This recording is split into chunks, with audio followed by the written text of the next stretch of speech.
நடைபெற்ற சம்பவத்துக்கு முதலமைச்சர் பொறுப்பேற்க வேண்டும் என்று இங்கு பேசினார்கள்.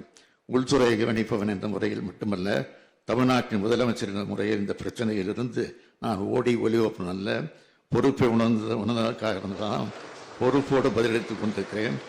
எடுத்த நடவடிக்கைகளையும் பட்டியலிட்டிருக்கிறேன். குற்றவாளிகளை கைது செய்துவிட்டுத்தான் உங்களுக்கு பதிலளித்திருக்கிறேன். திறந்த மனதோடு இரும்பு கரங்கொண்டு குற்றம் புரிந்தவர்கள் அடக்கி வருகிறேன்.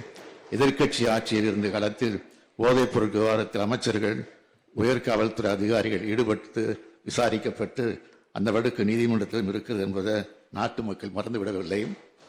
அதிமுக ஆட்சி காலத்தில் ஏற்பட்ட கள்ளச்சாராய மரணங்கள் பற்றிய பட்டியல் என் கையில் இருக்கிறது. அதையெல்லாம் வைத்து அரசியல் பேச நான் விரும்பவில்லை. மாண்புமிகு முதலமைச்சர் அவர்கள். மாண்புமிகு பேரவைத் தலைவர் அவர்களே, கள்ளக்குறிச்சி சம்பவம் தொடர்பாக இங்கு பேசிய மாண்புமிகு உறுப்பினர்கள் திரு செல்வ பெருந்தகை, திரு வேல்முருகன், திரு கோகாமணி, திரு ஈஸ்வரன், திரு வி நாகைமாலி, திரு நயனா நாகேந்திரன், திரு வைத்தியலிங்கம், திரு சதன் திருமலைக்குமார், திரு சிந்தனை செல்வன், திரு ராமச்சந்திரன், திரு அப்துல் சமத் ஆகியோர் இப்பொருள் குறித்து தங்கள் கருத்துக்களை பதிவு செய்ததோடு அரசுக்கும் பல ஆக்கப்பூர்வமான கருத்துக்களையும் தெரிவித்தனர். அவர்களுக்கு என்னுடைய நன்றியை நான் தெரிவித்துக் கொள்கிறேன். அரசு நிச்சயமாக அதை கவனத்திலே ஏற்றுக்கொண்டிருக்கிறது. மாண்புமிகு எதிர்க்கட்சி தலைவர் அவர்களும் வெளிநடப்பு செய்யாமல் அவைக்குள் இருந்து தன் கருத்துக்களை பதிவு செய்திருக்கலாம். ஆனால் ஏனோ அதனை செய்யாமல் இது போன்ற ஒரு முக்கியமான பிரச்சனையிலும் அரசியல் காரணங்களுக்காக கட்சியினோடு வெளியே சென்று விட்டார். அவருக்கும் சேர்த்தே நான் பின்வரும் விவரங்களை தங்கள் வாயிலாக இந்த பேரவைக்கு தெரிவிக்க விரும்புகிறேன். மாண்புமிகு பேரவைத் தலைவர் அவர்களே, நேற்றைய முன்தினம், அதாவது கடந்த 19/6/2024 அன்று கள்ளக்குறிச்சி மாவட்டம் கள்ளக்குறிச்சி வட்டத்தில் கருணாபுரத்தை சார்ந்த 47 நபர்கள் மெத்தனால் கலந்த விஷசாராயம் அருந்திய காரணத்தினால் உடல்நிலை கடுமையாக பாதிக்கப்பட்டு உயிரிழந்த மிகவும் துயரமான சம்பவம். அது குறித்து உங்களைப் போலவே நானும் மிகுந்த வேதனையும் வருத்தமும் அடைகிறேன். அது தொடர்பாக நேற்றைய தினம் இந்த பேரவையில் உயிரிழந்தவர்களுக்கு அஞ்சலியும் செலுத்தியிருக்கிறோம். இறந்து போன உயிர்களுக்கு எனது ஆழ்ந்த இரங்கலை நான் தெரிவித்துக் கொள்கிறேன். உறவினர்களை இழந்து வாடும் குடும்பத்தினருக்கு எனது ஆறுதலையும் தெரிவித்துக் கொள்கிறேன். இந்த சம்பவம் குறித்து பல்வேறு கருத்துக்கள் இந்த அவையில் தெரிவிக்கப்பட்டிருக்கக்கூடிய நிலையில மாண்புமிகு பேரவைத் தலைவருடைய அனுமதியோடு சில விவரங்களை இந்த அவைக்கு தெரிவிக்க விரும்புகிறேன்.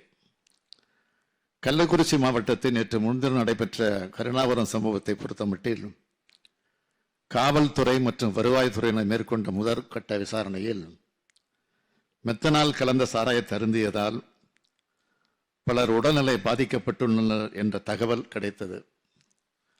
உடனடியாக பாதிக்கப்பட்ட அனைவருக்கும் தேவையான அவசர மருத்துவ உதவிகளை செய்திட அறிவுறுத்தினேன். மருத்துவ பணிகளை விரைவுபடுத்திட கூடுதலாக 57 அரசு மருத்துவர்கள் விழுப்புரம், சேலம், திருச்சி, திருவண்ணாமலை, செங்கல்பட்டு ஆகிய மாவட்டங்களிலிருந்து கள்ளக்குறிச்சி மருத்துவமனைக்கு அனுப்பி வைக்கப்பட்டனர். போதுமான செவிலியர்கள் மற்றும் தொழில்நுட்ப பணியாளர்களும் அங்கு அனுப்பி வைக்கப்பட்டனர். கள்ளக்குறிச்சி அரசு மருத்துவமனையில் ஏற்கனவே உள்ள 161 மருத்துவர்களோடு இவர்களும் அங்கு இணைந்து பணியாற்றி வருகிறார்கள். அரசு மருத்துவமனைகளில் இதுபோன்ற நிகழ்வுகளில் சிகிச்சைக்கு பயன்படுத்தக்கூடிய உயிர்காக்கும் மருந்துகள் அனைத்தும் போதுமான அளவில் இருப்பில் வைக்கப்பட்டுள்ளன. தேவைப்படும் இடங்களில் பாதிக்கப்பட்டவரின் உயிர்களை காத்திடும் பொருட்டு அவை விலை சந்தையில் வாங்கியும் பயன்படுத்தப்பட்டு வருகிறது என்பதை தெரிவித்துக் கொள்கிறேன். இந்த மருத்துவ பணிகளை ஒருங்கிணைத்திட தமிழ்நாடு சுகாதார திட்ட இயக்குனர் அவர்களும் மருத்துவ கல்வி இயக்குனர் அவர்களும் முன்பே அங்கு அனுப்பி வைக்கப்பட்டிருக்கிறார்கள். இந்த சம்பவத்தில் பாதிக்கப்பட்ட 164 நபர்களில் 117 நபர்கள் உள்நோயாளிகளாக சிகிச்சை பெற்று வருகின்றனர். 47 நபர்கள் சிகிச்சை பலனின்றி உயிரிழந்திருக்கிறார்கள். தற்போது 66 நபர்கள் கள்ளக்குறிச்சி அரசு மருத்துவக் கல்லூரி மருத்துவமனையிலும் 32 நபர்கள் சேலம் அரசு மருத்துவக் கல்லூரி மருத்துவமனையிலும் 2 நபர்கள் விழுப்புரம் அரசு மருத்துவக் கல்லூரி மருத்துவமனையிலும் 16 நபர்கள் புதுச்சேரி ஜிப்மர் மருத்துவமனையிலும் சிகிச்சை பெற்று வருகிறார்கள். இந்த சம்பவம் தொடர்பாக கோவிந்தராஜ் என்கிற கண்ணுக்குட்டி என்பவர் காவல்துறையினரால் உடனடியாக கைது செய்யப்பட்டிருக்கிறார். அவரிடமிருந்து 200 லிட்டர் மெத்தனால் சாராயம் கைப்பற்றப்பட்டுள்ளது. மேலும் இந்த சம்பவத்தில் தொடர்புடைய தாமோதரன், மதன், விஜயா, கணவன் பெயர் கோவிந்தராஜ் ஆகிய 3 நபர்களும் கைது செய்யப்பட்டிருக்கிறார்கள். புதுச்சேரியிலிருந்து மெத்தனால் கொண்டு வரப்பட்டுள்ளதும் கண்டுபிடிக்கப்பட்டுள்ளது. இவர்களோடு தொடர்புடையவர்கள் யாராக இருந்தாலும் அவர்களையும் பிடித்து சட்டத்தின் முன் நிறுத்துவோம் என்பதை இந்த பேரவைக்கு நான் தெரிவித்துக் கொள்கிறேன். இந்த சம்பவம் பற்றிய தகவல் எனக்கு தெரிந்தவுடன் கள்ளக்குறிச்சி மாவட்டத்தின் பொறுப்பு அமைச்சரான மாண்புமிகு திரு ஏவா வேலு மற்றும் மருத்துவம் மற்றும் மக்கள் நல்வாழ்வுத்துறை அமைச்சர் திரு மா சுப்பிரமணியம் ஆகியோரை உடனடியாக கள்ளக்குறிச்சி மருத்துவ கல்லூரி மருத்துவமனைக்கு சென்று சிகிச்சை பெற்று வரும் நபர்களுக்கு தேவையான அனைத்து உதவிகளையும் செய்வதற்கு உத்தரவிட்டேன். அவர்களும் 19 இரவே அங்கு நேரில் சென்று அந்த பணிகளை மேற்கொண்டனர். இது தொடர்பாக 20 காலையில் ஆய்வுக் கூட்டத்தை உயரதிகாரிகளோடு நடத்தினேன். அதனை அடுத்து அமைச்சர்கள் ஏவா வேலு, உதயநிதி, மா சுப்பிரமணியன் ஆகிய 3வரையும் மீண்டும் கள்ளக்குறிச்சிக்கு அனுப்பி வைத்தேன். அவர்களும் கள்ளக்குறிச்சிக்கு சென்று பாதிக்கப்பட்ட மக்களை சந்தித்து ஆறுதல் தெரிவித்து அரசு அறிவித்த தலா 10 லட்சம் ரூபாய் நிவாரண உதவியை வழங்கினார்கள். மருத்துவமனையில் சிகிச்சை பெற்று வருபவர்களுக்கு 50,000 ரூபாய் வழங்கப்பட உள்ளது. அமைச்சர்கள் மட்டுமில்லாமல் உள்துறை செயலாளரையும் டிஜிபியையும் நேரில் செல்ல உத்தரவிட்டிருந்தேன். அவர்களை 2 நாளில் விசாரணை அறிக்கையை கொடுக்க சொல்லியிருக்கிறேன். அந்த அறிக்கை கிடைத்ததும் அதன் மீதான நடவடிக்கைகளை துரிதப்படுத்துவேன் என உறுதி அளிக்கிறேன். நம் அனைவருக்கும் வார்த்தைகளால் விவரிக்க முடியாத அளவிற்கு வேதனையை அளித்துள்ள இந்த துயர சம்பவத்திற்கு பொறுப்பாளர்கள் மீது உரிய நடவடிக்கை மேற்கொள்ளப்பட்டு வருகிறது என்பதை தாங்கள் நன்கு அறிவீர்கள். இதன் முதற்கட்டமாக கள்ளக்குறிச்சி மாவட்ட ஆட்சியர் உடனடியாக பணியிட மாற்றம் செய்யப்பட்டார். கள்ளக்குறிச்சி மாவட்ட காவல் கண்காணிப்பாளர் தற்காலிக பணியிட நீக்கம் செய்யப்பட்டார். மதுவிலக்கு அமலாக்க பிரிவை சார்ந்த காவல் துணை கண்காணிப்பாளர், கள்ளக்குறிச்சி மதுவிலக்கு அமலாக்க பிரிவு காவல்நிலை ஆய்வாளர், திருக்கோவிலூர் மதுவிலக்கு அமலாக்க பிரிவு காவல்நிலை ஆய்வாளர், திருக்கோவிலூர் உதவி காவல் ஆய்வாளர், திருக்கோவிலூர் சட்டம் ஒழுங்கு காவல்நிலை ஆய்வாளர், உதவி ஆய்வாளர், காவல்நிலை எழுத்தர், சிறப்பு காவல் உதவி ஆய்வாளர், திருக்கோவிலூர் காவல் நிலைய துணை கண்காணிப்பாளர் ஆகியோரும் தற்காலிக பணியிட நீக்கம் செய்யப்பட்டனர். மதுவிலக்கு அமலாக்க பிரிவு கூடுதல் தலைமை இயக்குனர் மற்றும் மதுவிலக்கு அமலாக்க பிரிவு காவல் கண்காணிப்பாளர் ஆகியோர் மாற்றப்பட்டு காத்திருப்போர் பட்டியலில் வைக்கப்பட்டுள்ளனர். இந்த சம்பவம் குறித்து தீர விசாரிக்கவும் அதன் அடிப்படையில் சட்ட ரீதியான நடவடிக்கை மேற்கொள்ளவும் இந்த வழக்கினை உடனடியாக சிபிசிஐடி வசம் ஒப்படைக்க உத்தரவிட்டேன். அதனைத் தொடர்ந்து சிபிசிஐடியும் ஐஜியும் நேரில் சென்று விசாரணையை தொடங்கியிருக்கிறார்கள். எதிர்கால சமுதாயத்தை மிக மோசமான வகையில் பாதிக்கும் போதைப் பொருட்களை எந்த வகையிலும் அனுமதிக்க இயலாது என்ற அடிப்படையில் இவற்றை விற்பனை செய்பவர்கள் மீது சட்ட ரீதியாக எடுக்க வேண்டிய அனைத்து நடவடிக்கைகளையும் நாங்கள் தீவிரமாக எடுத்து வருகிறோம். தொடர் நடவடிக்கை குறித்து இங்கு அனைவரும் பேசினீர்கள். கடந்த ஆண்டு மே மாதம் நடைபெற்ற இதே போன்ற சம்பவம் தொடர்பான வழக்கினை இந்த அரசு சிபிசிஐயிடம் ஒப்படைத்தது. அந்த வழக்கு 2 மாவட்டங்கள் தொடர்புடையது. அதில் விழுப்புரம் வழக்கினை பொறுத்தவரையில் 21 குற்றவாளிகள் கைது செய்யப்பட்டனர். 8 குற்றவாளிகள் குண்டர் தடுப்பு சட்டத்தில் சிறையில் அடைக்கப்பட்டுள்ளனர். காவல்துறை அலுவலர்கள் 16 பேர் மீது ஒழுங்கு நடவடிக்கை எடுக்கப்பட்டுள்ளது. அந்த வழக்கில் கள்ளசாராயம் தயாரிக்க மெத்தனால் ஆந்திர மாநிலத்திலிருந்து கொண்டு வரப்பட்டது விசாரணையில் தெரிய வந்தது. இந்த வழக்கு விசாரணை முடிக்கப்பட்டு விழுப்புரம் நீதிமன்றத்தில் இறுதி அறிக்கை தாக்கல் செய்யப்பட்டுள்ளது.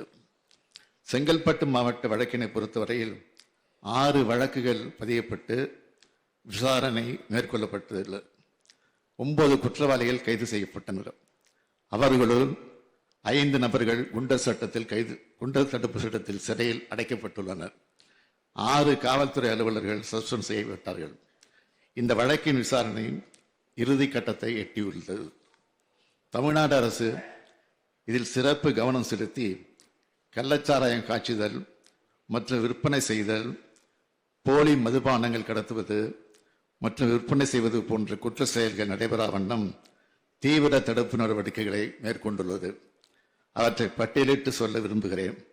கள்ளச்சாராயம் காய்ச்சுவதை தடுக்க மாவட்ட காவல்துறையுடன் மதுவிலக்கு அமலாக்க பிரிவு மற்றும் வருவாய்த்துறையினரால் அடிக்கடி சிறப்பு சோதனைகள் நடத்தப்படுகின்றன. நமது அரசு பொறுப்பேற்றதிலிருந்து இதுவரை கள்ளச்சாராயம் காய்ச்சுவர்கள் மீது 4,63,710 வழக்குகள் பதிவு செய்யப்பட்டு 4,61,084 பேர் கைது செய்யப்பட்டனர். இந்த அரசு பொறுப்பேற்றதிலிருந்து இதுவரை 565 பேர் குண்டர் தடுப்பு சட்டத்தின் கீழ் கைது செய்யப்பட்டிருக்கிறார்கள். 16,51,633 லிட்டர் கள்ளச்சாராயம் கைப்பற்றப்பட்டு அழிக்கப்பட்டுள்ளது. 1,42,019 லிட்டர் சாராயம் கைப்பற்றப்பட்டு அகற்றப்பட்டுள்ளது. 28,79,605 லிட்டர் புவர் கைப்பற்றப்பட்டு அழிக்கப்பட்டுள்ளது. மாநிலம் முழுவதும் மொத்தம் 45 நிரந்தர மதுவிலக்கு சோதனை சாவடிகள் ஏற்படுத்தப்பட்டு சட்டவிரோத மதுபான கடத்தலை தடுக்க நடவடிக்கை எடுக்கப்பட்டுள்ளன. கள்ளச்சாராயத்தில் முக்கியமாக மெத்தனால் பயன்பாட்டால் உயிரிழப்புகள் ஏற்படும் நிலையில் மாநிலத்தில் உள்ள அனைத்து மெத்தனால் உற்பத்தியாளர்கள், பயனர்கள், மெத்தனால் வைத்திருப்பதற்கான மற்றும் பயன்படுத்துவதற்கான உரிமம் பெற்ற தொழிற்சாலைகள் போன்றவற்றை தணிக்கை செய்ய மாவட்ட காவல்துறை கண்காணிப்பாளர்களுக்கு அறிவுறுத்தப்பட்டுள்ளது. மேலும் அவர்கள் மாதாந்திர அறிக்கைகள் மதுவிலக்கு அமலாக்க பிரிவு தலைமையகத்தில் கண்காணிக்கப்படுகின்றன. ஆனால் அண்டை மாநிலத்தில் உற்பத்தி செய்யப்படும் மெத்தனால் சட்டவிரோதமாக கள்ளத்தனமாக முறையில் நம் மாநிலத்திற்குள் கொண்டு வரப்பட்டு இது போன்ற சம்பவங்களுக்கு காரணமாக அமைந்து விடுகிறது. மேலும் அரசின் அறிவுரையின்படி போதைப் பொருட்கள் தடுப்பு சம்பந்தமாக மாவட்ட ஆட்சித்தலைவர் தலைமையில் காவல்துறை வருவாய்த்துறை அலுவலர்கள் மற்றும் தமிழ்நாடு மாநில வாணிப கழகத்தின் மாவட்ட மேலாளர் ஆகியோரை கொண்டு ஒவ்வொரு திங்கட்கிழமையும் மாவட்ட ஒருங்கிணைப்பு கூட்டங்கள் நடத்தப்படுகின்றன. கள்ளச்சாராயம் காய்ச்சுபவர்கள் மற்றும் போதைப் பொருட்களை விற்பனை செய்பவர்கள் மீது பாரபட்சமின்றி குண்டர் தடுப்பு சட்டத்தின் கீழ் நடவடிக்கை எடுக்க வேண்டும் என்று உத்தரவிட்டுள்ளேன். சம்பவம் நடைபெற்ற கள்ளக்குறிச்சியை பொறுத்தமட்டில் இந்த அரசு பொறுப்பேற்றதிலிருந்து 14,606 வழக்குகள் பதிவு செய்யப்பட்டு 10,154 குற்றவாளிகள் கைது செய்யப்பட்டுள்ளனர். 58 பேர் குண்டர் தடுப்பு சட்டத்தின் கீழ் சிறையில் அடைக்கப்பட்டனர். இப்படி இந்த அரசானது கள்ளச்சாராயத்துக்கு அறவே ஒழிப்பதற்கு மிக கடுமையான நடவடிக்கை எடுத்து வரும் நிலையில் இதுபோன்ற சில விரும்பத்தகாத நிகழ்வு ஏற்படுவது மிகவும் வேதனைக்குரியது. இந்த சம்பவத்தில் பாதிக்கப்பட்டவர்களுக்கு அனைத்து உதவிகளையும் இந்த அரசு செய்யும். அதன் அடிப்படையில் இந்த சம்பவத்தில் பாதிக்கப்பட்ட குழந்தைகளுக்கு மறுவாழ்வு அளிக்கவும் அவர்கள் எதிர்கால நலனை கருத்திலே கொண்டு ஏற்கனவே அறிவிக்கப்பட்ட 10 லட்சம் ரூபாய் நிவாரண நிதியோடு பின்வரும் நிவாரணங்கள் கூடுதலாக வழங்கப்படும். பெற்றோர் இருவரையோ அல்லது ஒருவரையோ இழந்து வாடும் குழந்தைகளின் பட்டப்படிப்பு வரையிலான கல்வி கட்டணம் மற்றும் விடுதி கட்டணம் உள்ளிட்ட அனைத்து செலவினங்களையும் தமிழ்நாடு அரசு ஏற்றுக்கொள்ளும். பெற்றோர் இருவரையும் இழந்து ஆதரவின்றி தவிக்கும் ஒவ்வொரு குழந்தையும் பாதுகாவலர் பராமரிப்பு வளர அவர்கள் 18 வயது நிறைவடையும் வரை மாத பராமரிப்பு தொகையாக தலா 5000 ரூபாய் வழங்கப்படும். பெற்றோர் இருவரையும் இழந்த குழந்தைகளுக்கு உடனடி நிவாரண தொகையாக அவர்களின் பெயரில் தலா 5 லட்சம் ரூபாய் முதலமைச்சரின் பொது நிவாரணத்திலிருந்து நிலையான வைப்பு தொகையில் வைக்கப்படும். அவர்கள் 18 வயது பூர்த்தி அடைந்தவுடன் அந்த தொகை வட்டியோடு அவர்களுக்கு வழங்கப்படும். பெற்றோர் இருவரில் ஒருவரை இழந்து வாடும் குழந்தைகளுக்கு தலா 3 லட்சம் ரூபாய் முதலமைச்சரின் பொது நிவாரணத்திலிருந்து வழங்கப்படும். பெற்றோர் இருவரையோ அல்லது ஒருவரையோ இழந்து வாடும் குழந்தைகளுக்கு அரசின் அனைத்து நலத்திட்ட உதவிகளையும் முன்னுரிமை வழங்கப்படும். பெற்றோரை இழந்த குழந்தைகள் அவர்கள் விருப்பத்தின் பேரில் அரசு மற்றும் அரசு நிதியுதவி பெறும் இல்லங்கள் மற்றும் விடுதிகளில் சேர்க்கப்படுவர். மேலும் இது போன்ற சம்பவங்கள் மீண்டும் நிகழா வண்ணம் அரசு மேற்கொள்ள வேண்டிய நடவடிக்கைகள் குறித்து ஆலோசனைகளை வழங்கவும், கள்ளக்குறிச்சி சம்பவம் குறித்து ஒரு விரிவான விசாரணை மேற்கொள்ள ஓய்வு பெற்ற உயர்நீதிமன்ற நீதியரசர் திரு கோகுல்தாஸ் அவர்கள் தலைமையில் ஒரு நபர் ஆணையம் அமைத்திடவும் உத்தரவிடப்பட்டுள்ளது. இந்த ஆணையம் இது குறித்து முழுமையாக விசாரித்து தனது பரிந்துரைகளை 3 மாதங்களுக்குள் வழங்கும். அதன் அடிப்படையில் இந்த அரசு உரிய நடவடிக்கைகள் மேற்கொள்ளும் என்று தெரிவித்துக் கொள்கிறேன். நடைபெற்ற சம்பவத்துக்கு முதலமைச்சர் பொறுப்பேற்க வேண்டும் என்று இங்கு பேசினார்கள். உள்துறையை கவனிப்பவன் என்ற முறையில் மட்டுமல்ல, தமிழ்நாட்டின் முதலமைச்சர் என்ற முறையில் இந்த பிரச்சனையிலிருந்து நான் ஓடி ஒளிவப்பன் அல்ல, பொறுப்பை உணர்ந்ததற்காக தான் பொறுப்போடு பதிலளித்துக் கொண்டிருக்கிறேன். எடுத்த நடவடிக்கைகளையும் பட்டியலிட்டிருக்கிறேன். குற்றவாளிகளை கைது செய்துவிட்டுத்தான் உங்களுக்கு பதிலளித்திருக்கிறேன்.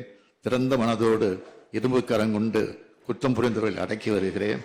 எதிர்க்கட்சி ஆட்சியில் இருந்த காலத்தில் போதைப் பொருள் விவகாரத்தில் அமைச்சர்கள், உயர்காவல்துறை அதிகாரிகள் ஈடுபட்டு விசாரிக்கப்பட்டு அந்த வழக்கு நீதிமன்றத்திலும் இருக்கிறது என்பதை நாட்டு மக்கள் மறந்துவிடவில்லை. அதிமுக ஆட்சி காலத்தில் ஏற்பட்ட கள்ளச்சாராய மரணங்கள் பற்றிய பட்டியல் என் கையில் இருக்கிறது. அதையெல்லாம் வைத்து அரசியல் பேச நான் விரும்பவில்லை. துயரம் மிகுந்த இந்த சம்பவத்தை அரசியல் ஆதாயம் தேட வேண்டாம் என்று கேட்டுக்கொள்கிறேன். என்னை பொறுத்தவரை சமூக விரோத சக்திகளிடமிருந்து மக்களை காக்க எந்த விதமான கடுமையான நடவடிக்கைகளை எடுப்பேன் என உறுதி அளிக்கிறேன். வணக்கம்.